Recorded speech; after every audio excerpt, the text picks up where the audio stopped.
Welcome to Clicks and Bricks Podcast. We talk about the entrepreneur mindset. If you get one shot at this, what kind of shot are you going to take? If we forget who we are, they're going to forget who you are. You've got an adversity story that's out of this world. Everything from that Main Street brick and mortar to that billion-dollar manufacturer. Welcome back to Clicks and Bricks. I'm talking with Tanya from Golden Apple Agency Inc.com. Tanya, thank you for joining us today. How are you doing? I'm doing great. Excited to be here. Thanks. We're excited to have you on.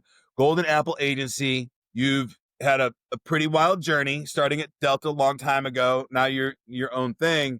Before we jump into questions, can you just tell the audience a little about who you are and the basic fundamental journey from kind of a corporate America into entrepreneurship? Yes, I'd love to. Me personally, I love everything business. I even go to a restaurant and I would calculate okay, how much is their food? How much is their staff?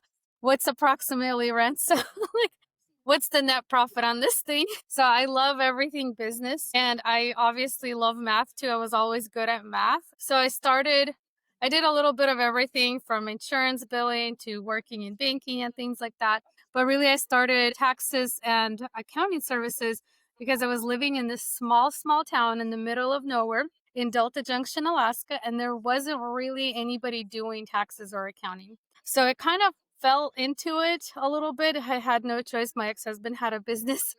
And we had to get certified payroll and stuff like that done. So I started there, and then I moved to Florida and kind of took it with me. I still have clients who's been with me for more than 20 years from Delta Junction, Alaska.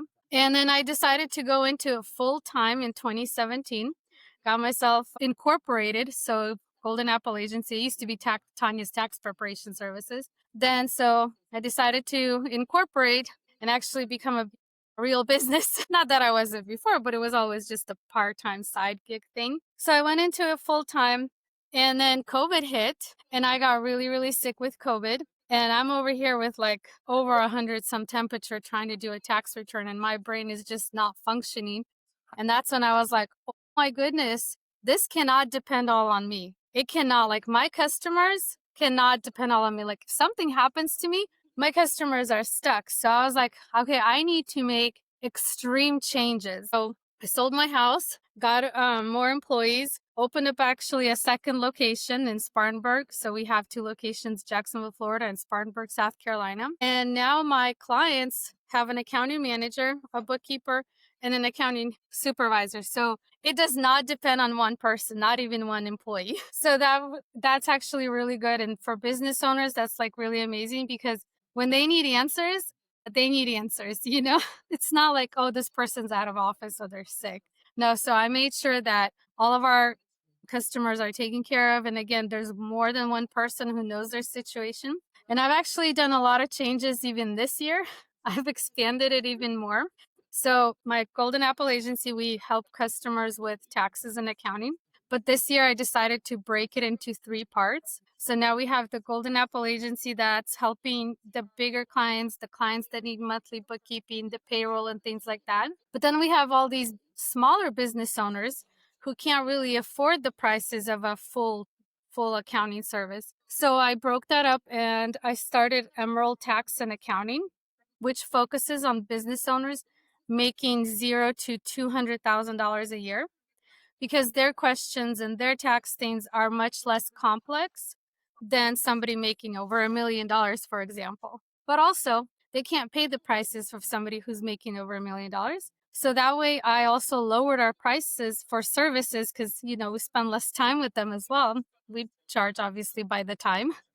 And then I also created a DIY service for those who can't afford an accountant at all, but also want to kind of understand what they're doing. So it's just doing it on a spreadsheet because they can't even afford QuickBooks because that could be expensive too. So working off of spreadsheets, things like that. So now I feel like we covered a whole variety from not even just where they are, but also their price points. And I'm just, always looking to grow and grow. But I'm actually really excited about this next thing that I started is Yeah. I actually got engaged this year, and my fiance loves cruising. He's so into it. And Congratulations. so we went, thank you. We actually went on 6 cruises this year. I know it's crazy, but on our 4th cruise or so, I was like, listen, we got to make this tax deductible. We can't continue just cruising and not having like a business plan with it.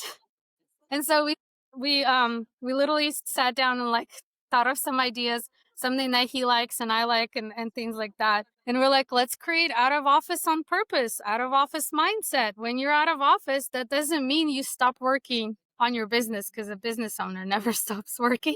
But when you're out of office, have a purpose for it, and make plans, work on your business, set goals and things like that. And therefore, if you structure it correctly, then your business trip, automatically your cruise becomes a business trip. And I got this more from my Absolutely. customers because my customers are like, hey, me and my family went on this trip. Can I tax deduct it? And I'm like, well, what was the purpose of your trip? Nothing. We just went on a trip. Then no, you can't. So out of office mindset is really focusing on turning any trip into a business trip, and including with family. Because you know what? Awesome. With all this social media, your kids could be models for your Instagram account. Absolutely. The one that I use, my wife and I have been using for a long time, is that we're required to have shareholder meetings.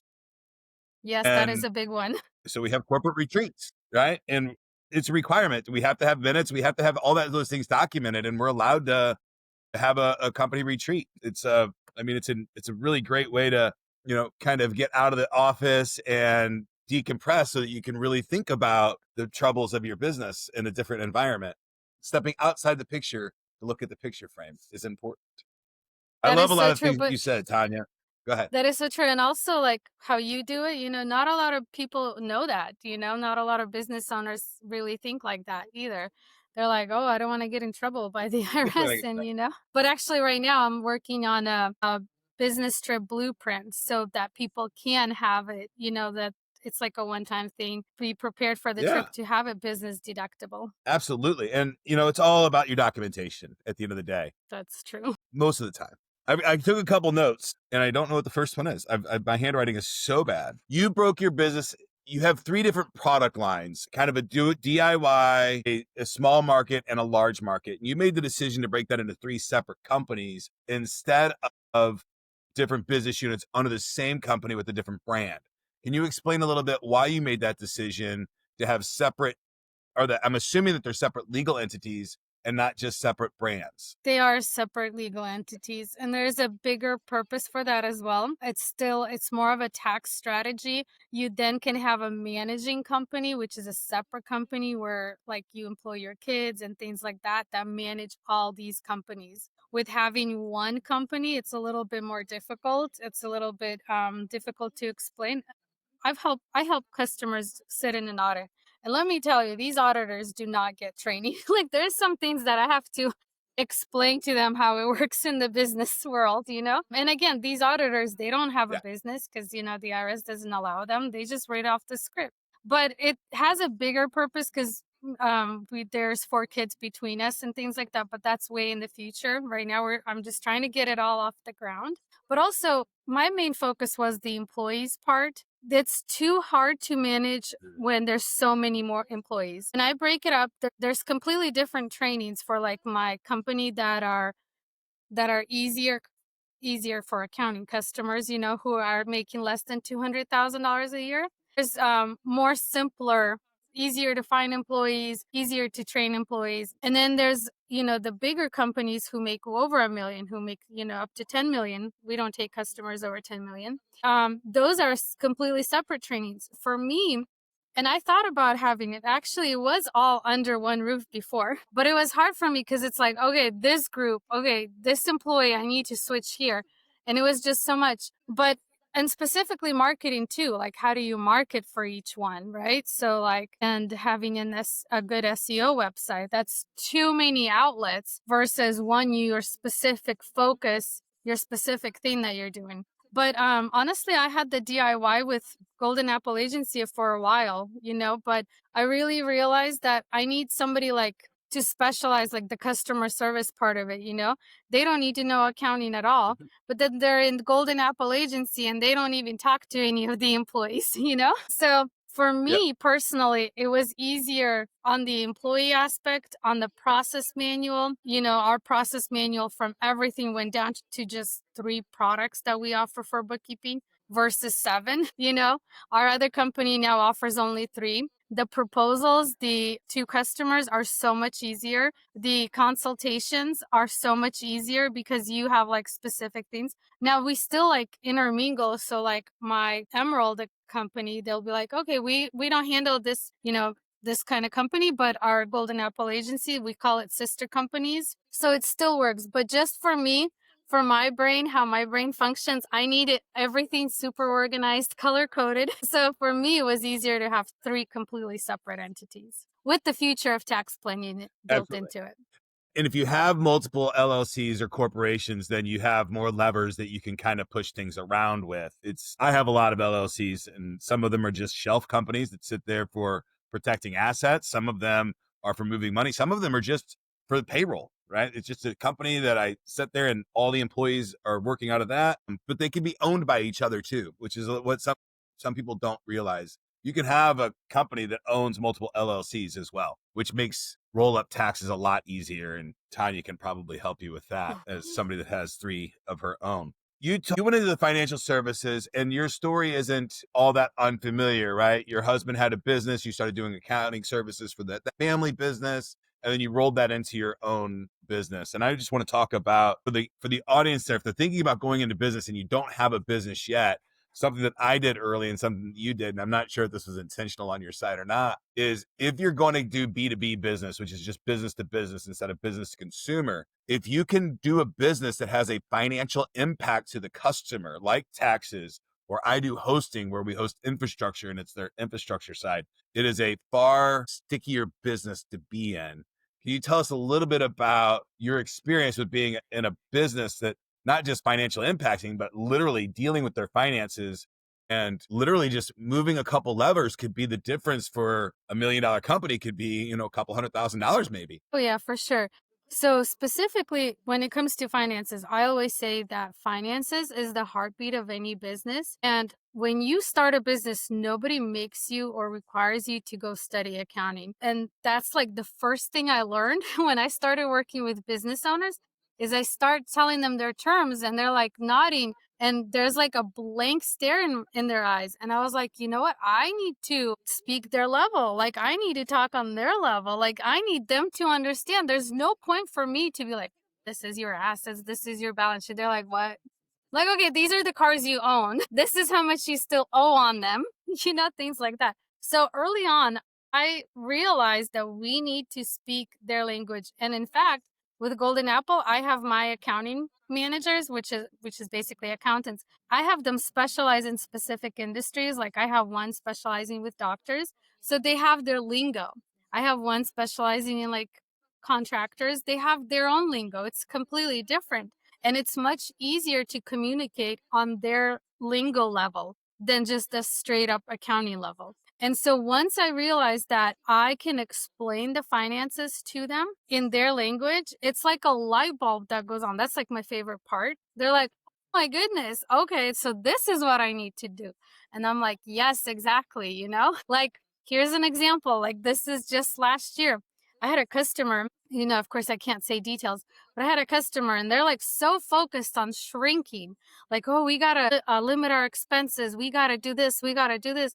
And I'm like, sometimes, you need tough love. I'm like, listen, how much time are you spending on looking for ways to save? You're already like bones on expenses. You're focused. You're taking up your energy trying to save money, trying to lower your expenses. You need to turn around and figure out how to do marketing and do sales. You need to bring more money in rather than focusing on saving money in, because you're in business and businesses have an unlimited potential earning. Yeah. If you're not growing in business, I mean, the saying is if you're not growing, you're dying. I think if you're not growing, you're sick at least, and you can recover from that. I think that if you're not growing, you're dying is not the greatest phrase, because I've been in both situations where I was growing and dying. But I think just being able to stop that and grow is important. I've fallen into the same trap of just looking for ways to save money. And as an entrepreneur, I mean, our job is to get money, new money, and create new things. It's not to penny pinch and save that money. That's what we hire accountants for,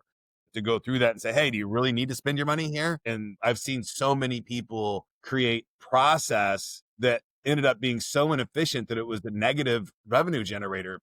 in their business, and it's just insane. I guess it hires people, Yeah. right? Like you get people. All right. You sold your house to start a business Well, or to to grow grow your my business. business. Yeah.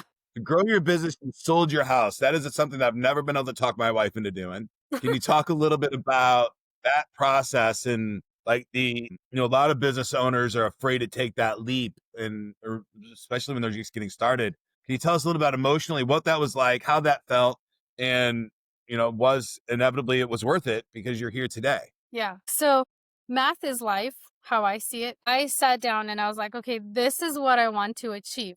How do I achieve that? And when I try to do the reverse engineer, the only option where I wanted to be in the next 5 years, the next 3 years, is I need a huge amount of money to insert into my business, right? What's the one way that I could do that? And I looked, and especially it was COVID, houses went through the roof, and I was like, okay, if I don't sell the house, right? And if I continue living here, whatever, my mortgage payment was super low too. Like I couldn't even get rent. So I went into rent and I had to pay twice my mortgage after I sold the house. But in general, so I was like, okay, if I do the math, if I keep the house versus selling it, what is my potential to earn money? Or if I keep the house, maybe try to get a more business loan. I already had a business loan, but maybe try to get another one and things like that. But when I did the math, it didn't make sense for me not to sell the house. And I was like, okay, if I sell the house now, I won't have a house for a couple of years. I'll rent out, whatever. Then I'll be able to buy a house, even better one. Absolutely. So And it's such a wise move. And you did something that a lot of business owners don't do. A lot of business owners they love being an electrician. So they start the electrician company. They've been a plumber and they can do it better than their boss. So they start their plumbing company or they buy their plumbing company. Or like me, you just make stuff, right? And then you start doing it because you love doing it. And you don't think about, a lot of people don't think about the end goal and reverse engineer that. So can you tell us like what kind of influence did you have that told you, hey, let's look at where I want to be and reverse engineer back to where I am so that I can create my plan, because that is a winning combination. yeah. So honestly, there's a lot of influencers out there, but it's hard. Like money is very emotional. It's not logical at all, is what I realized. So even when you do listen to these influencers, like for example, you listen to Dave Ramsey and he's like, retract, save your money, save for a rainy day. Or then you listen to someone like Grant Cardone and he's like, go all in, go 10x in, it's like, where are you at? Where do you fall in between that huge difference? But the reality is everyone's different. Like a tax return, finances, it's like a fingerprint. It's similar, but everyone is the same. Someone can't sleep because they owe $20,000. Somebody owes the IRS $2 million and they're living just fine. So it's really like a personal thing. So for me to say I've had influence, because honestly, I was scared too. I was like, oh, I can't. Oh my gosh. I mean, I was a single mom, so I had a daughter to worry about, and I was like, oh my gosh, what am I going to do if it doesn't work out? But honestly, for me, the breaking point when I was like, okay, I have got to go all in is when I got really sick with COVID and I couldn't do anything. And I was like, my business needs to function and provide an income for me without me being there. And that's where you get employees. Each employee brings a little bit of a net profit. And if they don't, then you need to look at your processes, more training, or, maybe not a good fit employee. But each employee brings a little bit, not to replace your income. So you need this X amount of employees to get yourself an income without you actually working. So for me, it was really more, I can't say it was like an outside influence, but it was more of like an internal thing, like it's now or never. Amazing. Sometimes sickness is something that kicks you into that, and it's pretty wild. So congratulations on taking the leap and getting where you're at and understanding that process of getting employees in. A lot of people, I see a lot of people, oh, if I just had money, I could make it work. And I've done it too. Like I've blown way too much money trying to make things work. But you've got a different approach, right?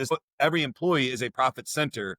And when you do it that way, when you do like 1099 employees and it's, hey, this is the work that you're doing, you get paid per job or however you structure that, it scales pretty well. And you're doing it in the accounting world, which I think is really cool. When deciding between an LLC, S Corp, or C Corp, business owners typically get stuck. They don't know what to do. What advice do you share to help them pick the structure that protects both profit and peace of mind? This is one of my favorite questions. And this is literally in every initial consultation of somebody wanting to open a business. The truth is, when you look at a business, the first thing you think about is taxes. How am I reporting this business to the IRS? And how can I keep the most money in my pocket? Well, most people don't realize that there is no such thing as an LLC with the IRS. There's an LLC on the state level, which is a legality way to protect your asset. But when it comes to taxes, there is no single form for just the LLC. An LLC gets to pick how they want to file their taxes, which is, to me, I think is the most amazing. I always recommend for an LLC because the LLC can grow with you. You start as a sole proprietor, but legally protected LLC. You file your taxes on a Schedule C, easiest way to file, just with your personal tax return, cheapest way to file as well. All of your net income is considered self-employment income, so you don't need to put yourself on payroll when you're filing taxes like that. And then as you grow, if I don't really recommend partnerships, but definitely the S corporation. But the S corporation break-even point is minimum $150,000 a year. And the thing is, what I see a lot of times is people rush into switching it, making it harder for themselves. Then they have 2 tax returns to file. It's more expensive and things like that. So my recommendation, and the C corporation, you should not even think about it unless you're making over $10 million. There's no true benefits to it unless there's a lot of owners, a lot of investors. But in reality, over 10 millions is where you should be at a C corporation. Under that, it should be an S corporation. Partnerships should be if you have foreign partners. Sorry, go ahead. Okay. So C Corp is foreign partners. No, well, yeah, it could be with foreign partners, but I'm saying over 10 million. Partnerships should be with foreign partners. Partnerships are tough. Business partnerships are, I've had business partnerships last longer than marriages. So they're there, and they're just as vital relationships sometimes. It's tough. They can work if you have everything written down and follow the processes. And ultimately, one person still needs to have the final say. Yes, you have to have how you make decisions. The operating agreement is wildly important when you have partners, and I've got over 30 of them. When you have a capital-intensive startup, it's challenging. You have to do that. Tanya, you have seen audits go sideways, often because someone skipped keeping receipts, and I'm guilty of this myself. What's the simplest system a business owner can put in place today to stay audit ready? So again, money is emotional and everybody's different. Just because one thing works for somebody doesn't mean it's going to work for somebody else. But the most common thing I would recommend is set a time each week. It would only take you 10 minutes to review your transactions, make sure you have all the receipts. If you set it up like that and really treat it like an appointment, as an important appointment for yourself to manage your paperwork. As far as there's actually keeping it, there's so many options. You can take a picture, store it on your phone. The IRS accepts pictures. There's a Google Drive, OneDrive. There's so many options, and then take a picture, put it in a box.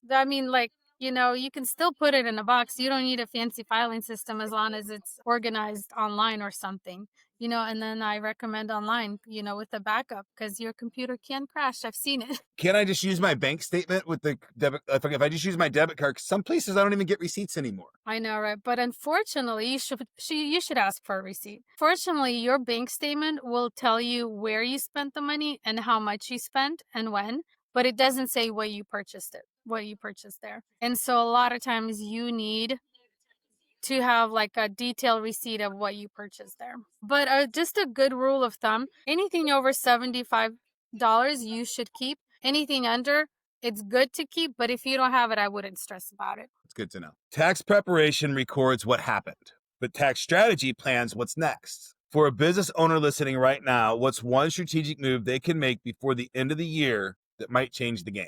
Well, specifically this year, there's a lot of new tax laws that just came out. I would recommend to review those and what applies to you, what doesn't. That's one thing, and specifically this year.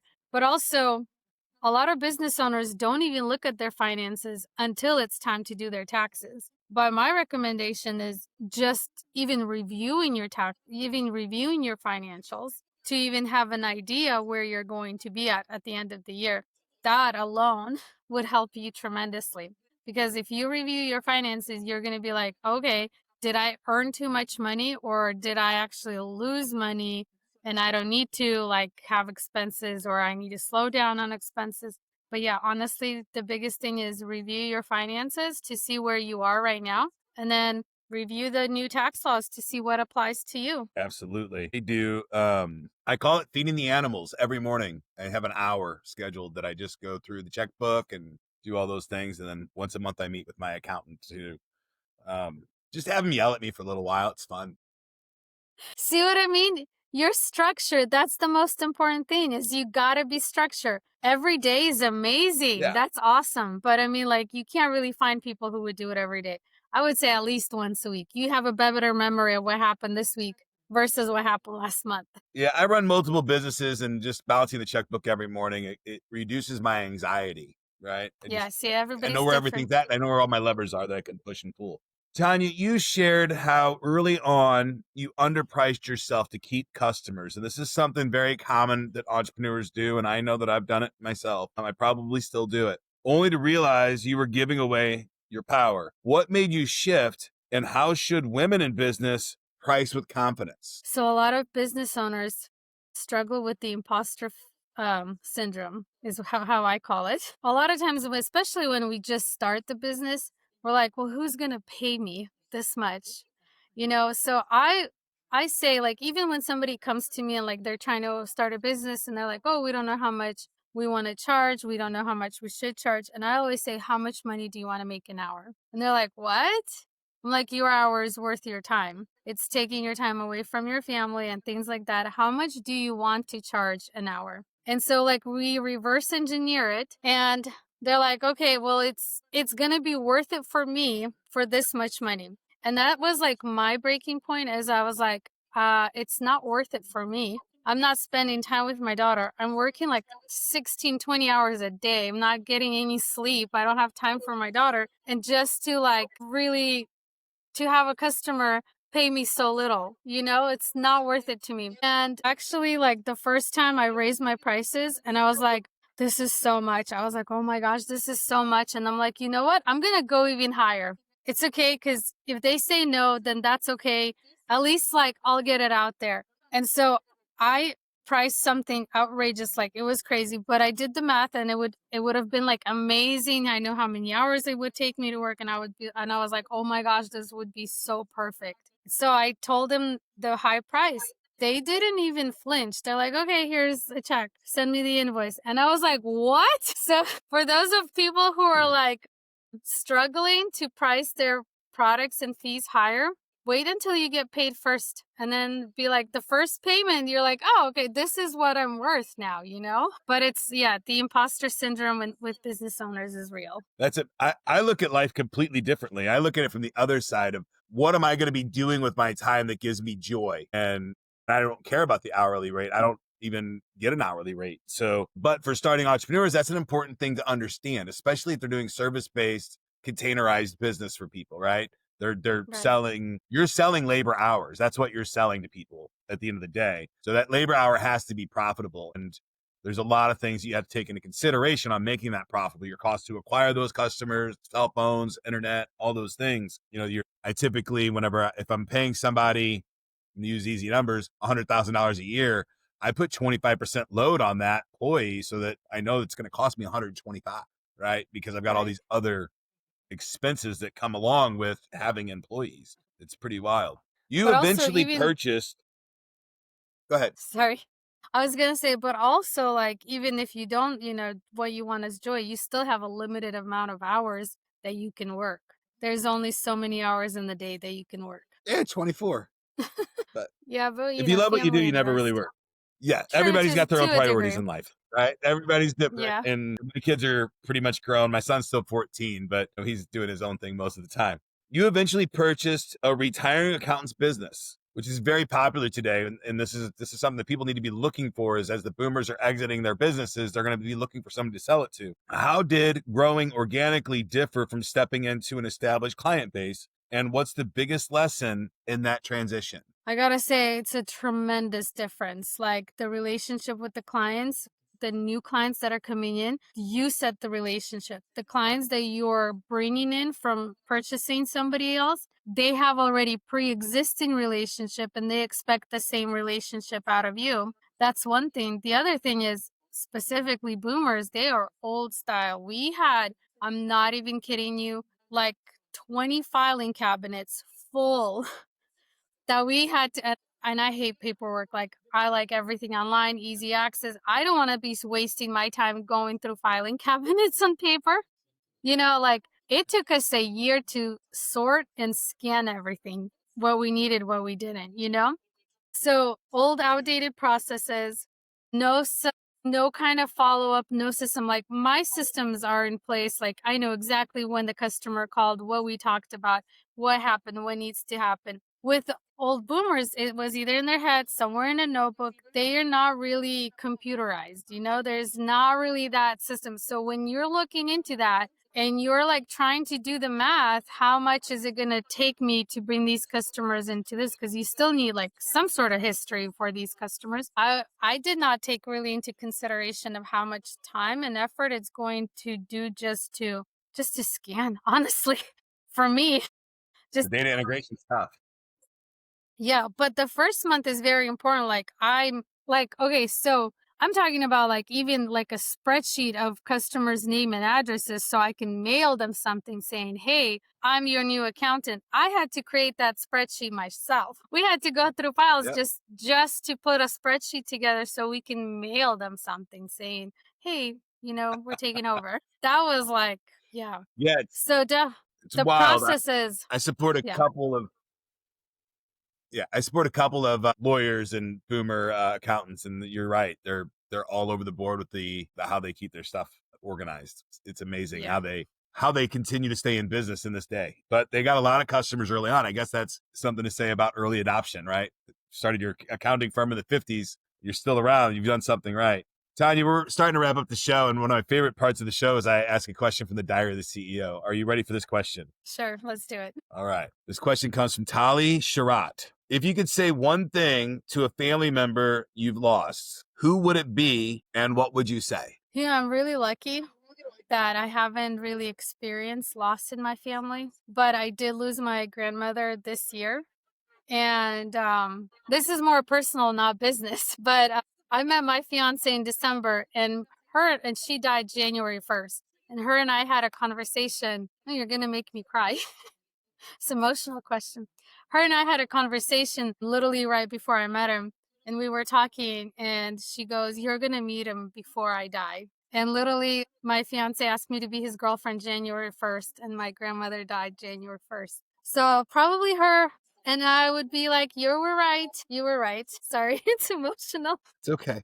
I would say my grandmother, I'm adopted and I don't know a lot of my family, but I'm fortunate enough to have spent some time with my biological grandmother when I was like 10 or 12 years old, that I forgive her and that I understand. Out there in the audience, if you're listening and watching and you want to chime in the comments, leave your answer. If you could say one thing to any family member that you've lost, what would it be? And what would you say and why? I'm not going to tell you my why. That's too personal. Tanya, thank you so much for your time today. If somebody wanted to reach out to you and work with you, how would they find you? The best way is through my website, goldenappleagencyinc.com. You can also find me on LinkedIn and, of course, Instagram and Facebook. And it doesn't really matter if you've got a business from 0 to $500,000, you got products for them, just getting started, you got some tax prep for them. And if you're $1 million and up, you've got services for those folks too. Yes, a whole array of them. Thank you for your time today, Tanya. I appreciate you. Thanks for having me.